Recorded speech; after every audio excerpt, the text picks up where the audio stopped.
નમસ્કાર મિત્રો, આપની સાથે હું છું પિનલગીરી ગોસ્વામી।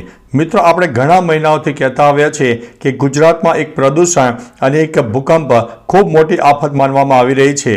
ત્યારે પ્રદૂષણમાં અત્યારે નોંધનીય વધારો પણ થઈ રહ્યો છે।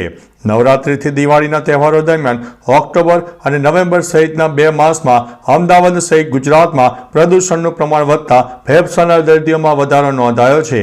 108 એમ્બ્યુલન્સ સર્વિસમાં નોંધાયેલા દર્દીઓની સંખ્યા મુજબ અમદાવાદમાં 32% અને સમગ્ર ગુજરાતમાં 38% વધારો થયો છે। ગુજરાતમાં 2 માસમાં 2023માં 16,751 દર્દીઓ નોંધાયા, જે 2024માં વધીને 23,140 પહોંચ્યા છે। ગુજરાતમાં 2023ના 2 માસ ઓક્ટોબર અને નવેમ્બરની વાત કરીએ તો શ્વાસ લેવાની તકલીફ સાથે નોંધાયેલા દર્દીઓ ઓક્ટોબરમાં 8,602 અને નવેમ્બરમાં 8,149 હતા, જે 2024માં અનુક્રમે વધીને 12,351 અને 10,789 થયા હતા।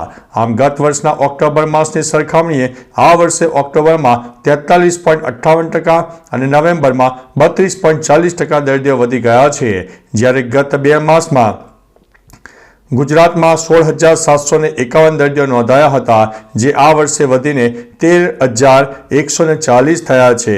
આમ ગુજરાતમાં સરેરાશ 38.14% દર્દીઓ વધી ગયા છે। અમદાવાદની વાત કરીએ તો અમદાવાદમાં ગત વર્ષે ઓક્ટોબર મહિનામાં 2,267 દર્દીઓ નોંધાયા અને જે આ વર્ષે ઓક્ટોબરમાં વધીને 3,201 થયા હતા। આમ 41.20% વધ્યા છે, જ્યારે ગત વર્ષે નવેમ્બરમાં 3,201 દર્દી હતા, જે આ વર્ષે નવેમ્બરમાં વધીને 2,631 થયા છે। આમ 22.26% વધ્યા છે।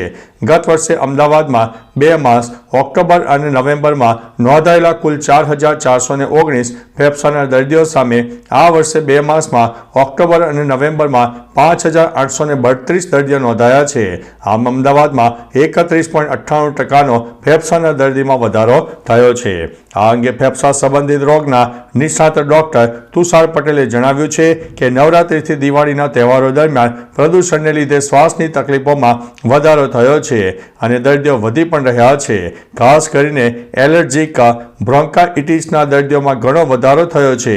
આવા દર્દીઓ ઠંડી દરમિયાન માસ્ક પહેરવો, માથે ટોપી અને મફલર પહેરવો તેમજ ધૂળ અને ધુમાડાના જગ્યાએ ટાળવું જોઈએ। તો ચાલો મિત્રો, ફરીથી એક નવા સમાચાર લઈને મળતા રહીશો। ત્યાં સુધી અમને રજા આપશો। નમસ્તે।